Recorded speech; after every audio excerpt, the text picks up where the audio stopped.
नमस्कार, आप Kaithal bag news देख रहे हैं। मैं हूं अजय और हमेशा की तरह मेरे सहयोगी प्रवीण कुमार मेरे साथ हैं। और आज बात करेंगे कलायत हलके में उस तरीके के संयोग की जिसको इंग्लिश में बोलते हैं कि कोइंसिडेंस, यानी कि तमाम पार्टियों के टिकटार्थियों के बीच एक ऐसा संयोग बन रहा है। और ये पहली बार देखा जा रहा है कि कलायत हलके के अंदर एजुकेशन के साथ साथ मुद्दों की बात करने वाले टिकटार्थी भी सामने आए हैं। और वो कौन कौन से टिकटार्थी हैं, हम ये घोषणा तो नहीं कर रहे कि वही संभावित प्रत्याशी होंगे, लेकिन एक चर्चा जरूर कलायत हलके के अंदर चली है कि अगर ये संभावित प्रत्याशी होते हैं तो एक जबरदस्त और एक शानदार और बेहतरीन टक्कर कलायत हलके के अंदर देखने को मिलेगी। 3 पार्टियों से एक एक कैंडिडेट हमने लिया है, जिनकी एजुकेशन बैकग्राउंड को देखते हुए, जिनकी मुद्दों की समझ को देखते हुए एक तरीके से कलायत हलके के अंदर ये चर्चा है कि अगर ये तीनों ही आपस में अगर टक्कर देते हैं तो कड़ा मुकाबला कलायत हलके के अंदर देखने को मिलेगा। जी प्रवीण। बिल्कुल अजय भाई, ये बात आपकी 100% सत्य है कि इस बार और पिछली बार जो पहले हम कलायत का इतिहास देखते हैं, पहले हम जितने भी प्रत्याशी देखते हैं, चाहे वो किसी भी पार्टी का हो, चाहे वो इनेलो से आता हो या कांग्रेस से आता हो या बीजेपी से आता हो, तमाम, या फिर और तो खैर उस तरीके से पार्टी तब तक नहीं थी अब से पहले, लेकिन वो उन प्रत्याशी और अब जो टिकट मांग रहे हैं, अब जो संभावित प्रत्याशी हैं कि हमें टिकट दे दीजिए, उनमें और अब में थोड़ा फर्क है। मतलब ये चीज हमें मानकर चलनी पड़ेगी कि पहले जो पॉलिटिक्स होती थी कलायत के अंदर, वो एक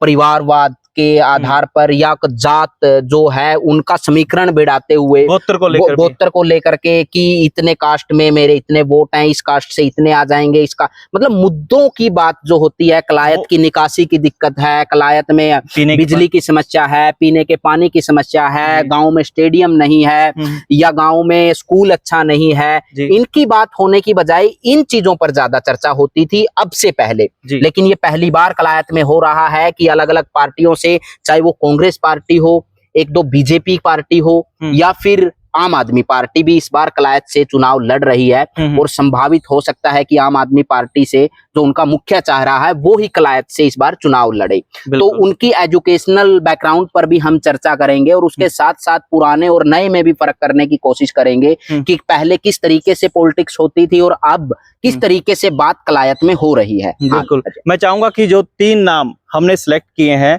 और जिनमें अगर संभावित टक्कर हो तो कुछ ना कुछ नया या कलायत के अंदर बदलाव भी देखने को मिल रहा है, तो उन तीनों के नाम मैं एक बार घोषणा कर देता हूं। बिल्कुल। तो आम आदमी पार्टी से वो नाम है अनुराग ढांडा का, इसके अलावा कांग्रेस पार्टी से वो नाम है श्वेता ढुल का, और इसके अलावा जो भाजपा है उससे नाम है डॉक्टर सुखदेव कुंडू का। तो ये तीनों कैंडिडेटों के अंदर या दरमियान टक्कर देखने को मिली तो कलायत हलके के अंदर एक अलग तरीके का समीकरण चलेगा कि तीनों ही प्रत्याशी जिनका एजुकेशनल बैकग्राउंड बहुत अच्छा है, जिनकी पॉलिटिकल समझ या मुद्दों की समझ बहुत अच्छी है, या कहें कि जात पात, गोत्रवाद या जो कास्ट का सिस्टम रहता है कलायत हलके के अंदर हर इलेक्शन के दरमियान जो देखा जाता है, वो इस बार कहीं ना कहीं गौण हो जाएगा अगर इन तीनों के बीच फाइट होती है। बिल्कुल अजय, ये बात सत्य है कि वो एक हद तक कास्ट फैक्टर काम करेगा, लेकिन ये नहीं कह सकते कि जो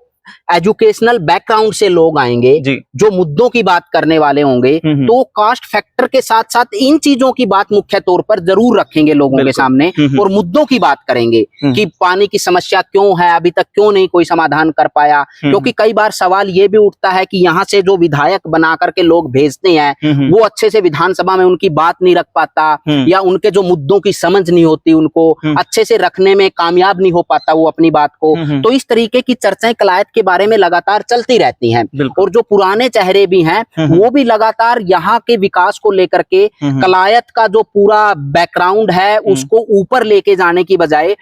उन्होंने भी कभी आज तक मुद्दों की बात उस तरीके से नहीं की कलायत में। जो प्रोग्रेस होनी चाहिए, जो एक विधायक विधानसभा में जाता है यहाँ से जीत करके, जो लड़ता है वहां पर अपने क्षेत्र के लिए, अपने जो उसका दायरा है जहां का वो प्रत्याशी था और उसके बाद विधायक बनाया वहां के लोगों ने, जो अपने क्षेत्र में प्रोग्रेस करवाने के लिए सरकार से भी लड़ता है, वो अभी तक कलायत में किसी चेहरे ने नहीं करके दिखाया उस तरीके से, एकदम ठोस तरीके से जो अपनी समस्याओं को विधानसभा में रखते हैं। ऐसा अभी तक कलायत में नहीं हुआ था, लेकिन इस बार समीकरण बदल रहे हैं। अगर जो तीनों चेहरों की जिनकी आपने जिक्र किया, अगर वो उन वो टक्कर में आते हैं, तो जीत किसी की भी हो, किसी भी तरफ जाए, लेकिन एक हद तक ऐसा लगता है कि वो मुद्दों की बात करेंगे और लोगों की समस्याओं से रूबरू होंगे, और एक हद तक जो चुनाव होगा पूरा वो कास्ट फैक्टर की बजाय मुद्दों पर चुनाव होगा, और एक दूसरे से ये सवाल किए जाएंगे कि आपने अभी तक आपका बैकग्राउंड क्या है,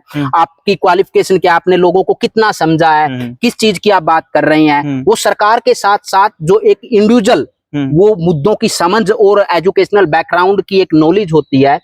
वो उन पर भी बात होगी फिर इस बार, ऐसा लग रहा है अगर इस तरीके से समीकरण बनते हैं तो। बिल्कुल, अब चर्चा कर लेते हैं कि इनका एजुकेशनल बैकग्राउंड क्या है। सबसे पहले हम जिक्र करेंगे भाजपा नेता डॉक्टर सुखदेव कुंडू के एजुकेशनल बैकग्राउंड की। इन्होंने गवर्नेंस और लीडरशिप सब्जेक्ट से एमए किया है और बाकायदा एमए में गोल्ड मेडलिस्ट हैं पंजाब यूनिवर्सिटी से। इसके अलावा इनकी एमएससी है इन्वायरमेंट साइंस से, वो भी पंजाब यूनिवर्सिटी से है, और पीएचडी भी इनकी इन्वायरमेंट साइंस से है, यानी कि डॉक्टरेट भी है। अब दिल्ली की एक संस्था है नेसा, इस संस्था ने इन्हें यंग साइंटिस्ट अवार्ड से सम्मानित भी किया है। इसके अलावा दिल्ली के आकाशवाणी भवन में अभी हाल ही में इन्हें सम्मानित किया गया है, क्योंकि एक एनजीओ से जुड़े हुए हैं परवीन, और वो एनजीओ इस तरीके का काम करती है कि लापता बच्चों को अपने परिजनों से मिलाने का काम करती है। तो इसमें श्रेष्ठ प्रदर्शन के लिए इन्हें सम्मानित भी किया जा चुका है। इसके बाद हम अनुराग ढांडा, आम आदमी पार्टी के जो संभावित प्रत्याशी हो सकते हैं। बिल्कुल, अभी वैसे तो ये तो है कि वो कलायत से ही अभी मतलब उन्होंने घोषणा नहीं की। बिल्कुल, अगर जैसे ही टिकट कंफर्म होती है, वहां से ऊपर से घोषणा होती है, तो मोटा मोटा ये तय है कि अनुराग ही मतलब कलायत से इस बार ताल ठोकने वाले हैं। बिल्कुल, हाँ, हम बिल्कुल बार बार इन चीजों को क्लियर कर रहे हैं कि ये प्रत्याशी नहीं है अभी तक। हालांकि सीटों की डिक्लेरेशन अभी बाकी है, लेकिन हम टिकट की रेस में बिल्कुल हम उस कोइंसिडेंस, जिसको हिंदी में बोलते हैं, उस संयोग पर बात कर रहे हैं जो कलायत हल्के में बन रहा है। और अगर ऐसा होता है तो एक अच्छी खासी टक्कर हमें भी और आपको भी देखने को मिलेगी। तो फिलहाल अनुराग ढांडा के एजुकेशनल बैकग्राउंड की बात करते हैं। इनकी ग्रेजुएशन रही है इलेक्ट्रॉनिक्स इंजीनियरिंग से, और ये डबल एमए है, एमए पॉलिटिकल साइंस भी और एमए मास कम्युनिकेशन से भी, जो कि पत्रकारिता का एक कोर्स रहता है। इसके अलावा 16 सालों का इनका पत्रकारिता का अनुभव भी रहा है देश के अलग अलग राष्ट्रीय चैनलों में, और इन्हें मातृश्री अवार्ड से भी सम्मानित किया जा चुका है। बिल्कुल, अनुराग डांडा का एक ये भी है कि उन्होंने लगभग देश के हर स्टेट में काम किया है, पत्रकारिता के फील्ड में लोगों के मुद्दों को जाना है, वहां की समझ भी है, और एक हद तक मतलब उनकी ग्राउंड पे पकड़ है, ये मान के चल सकते हैं, ये सारे बैकग्राउंड के आधार पर। बिल्कुल। हाँ, इसके अलावा अभी कांग्रेस नेत्री श्वेता ढुल के एजुकेशनल बैकग्राउंड की बात कर लेते हैं। इनकी एमएससी है बायोकेमिस्ट्री से, कुरुक्षेत्र यूनिवर्सिटी से इन्होंने ये एमएससी की है। इसके अलावा ये नेट क्वालिफाइड है और कंसिस्टेंट कॉलेज टॉपर भी रही हैं। आईएएस का इंटरव्यू इन्होंने 1 बार दिया है, एचसीएस का इंटरव्यू 2 बार दिया है। इसके अलावा पंजाब यूनिवर्सिटी में इनकी ऑल इंडिया रैंक 1 रही थी ह्यूमन जीनोमिक्स सब्जेक्ट से, और इसके अलावा एचएसएससी और एचपीएससी के गड़बड़ी के मामलों को लेकर हमेशा से ये आवाज उठाती रही हैं। बिल्कुल अजय, ये तो जग जाहिर सी बात है कि श्वेता लगातार जो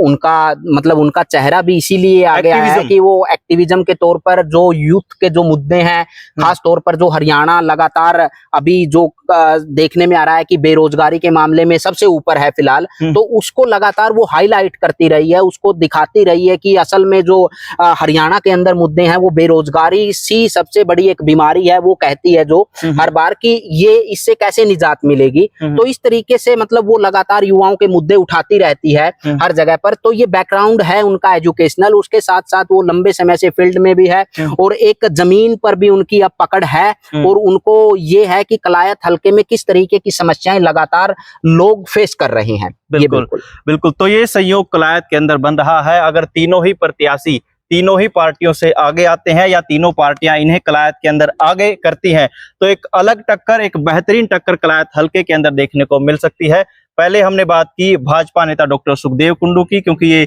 पीएचडी हैं, डॉक्टरेट हैं, और इसके अलावा अनुराग ढांडा की, क्योंकि पत्रकारिता का 16 साल का अनुभव भी है। इसके अलावा श्वेता ढुल, इनके पास एक्टिविज्म का अनुभव है। तो फिलहाल तीनों प्रत्याशी अगर अलग अलग पार्टियां इन्हें आगे करती हैं तो संयोग अच्छा खासा बन सकता है। हालांकि आपका इस संयोग पर, इस कोइंसिडेंस को लेकर क्या मानना है और आप हमें अपने सुझाव तर्क दे सकते हैं। अजय, इसमें एक ये भी चीज है कि हम अभी ये पार्टी का हम जिक्र नहीं कर रहे यहाँ पे कि बीजेपी ने कितना काम किया है या कांग्रेस ने कितना काम किया है, आम आदमी पार्टी काम करने में कितनी आगे है, वो चीज एक अलग है कि पार्टी किस तरीके से वो कर रही है। अभी हम सिर्फ चेहरों का जिक्र कर रहे हैं जो टिकट की रेस में है, पार्टियों से टिकट की डिमांड कर रहे हैं और कहीं ना कहीं मुद्दों की बात भी कर रहे हैं अपने भाषणों में, अपनी बातचीत में मुद्दों की बात कर रहे हैं। उनका एजुकेशनल बैकग्राउंड भी एक हद तक ठीक है, जो होना चाहिए एक तो प्रत्याशी का और जो विधायक का भी होना चाहिए। खास तौर पर हमारा तो मानना यही है कि एजुकेशनल बैकग्राउंड अच्छा होना चाहिए, लोगों में पकड़ उसकी अच्छी होनी चाहिए, मुद्दों की समझदारी होनी चाहिए। क्योंकि विधानसभा जब स्तर चलता है, विधानसभा में आप तभी अच्छे से बात कर पाएंगे अगर आपकी एक एजुकेशनल स्किल होगी, दूसरा आपको मुद्दों की समझ होगी, वहां से लोगों से आपका जुड़ाव होगा, तभी आप विधानसभा में दहाड़ सकते हैं, अपने क्षेत्र की आवाज को बुलंद कर सकते हैं और एक हद तक सरकार पर दबाव बना करके वहां लगातार आप अपनी बात रखते हुए सरकार पर, चाहे सरकार किसी की भी हो,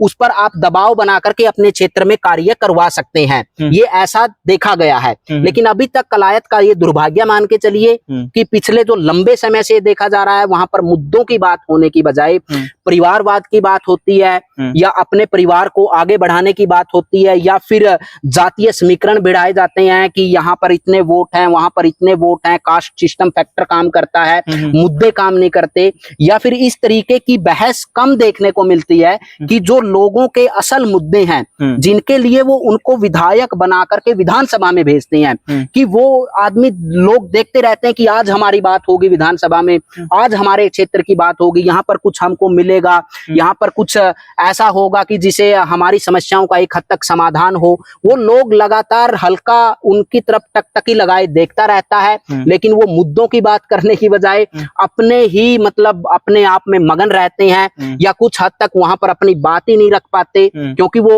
उस चीज में मतलब समर्थ नहीं होते कि अपनी बात उस तरीके से रख पाए, क्योंकि उनका एजुकेशनल बैकग्राउंड नहीं उस तरीके का हो पाता या फिर उनकी मुद्दों की समझदारी उस तरीके की नहीं हो पाती। तो ये तमाम चीजें काम करती हैं और हमारा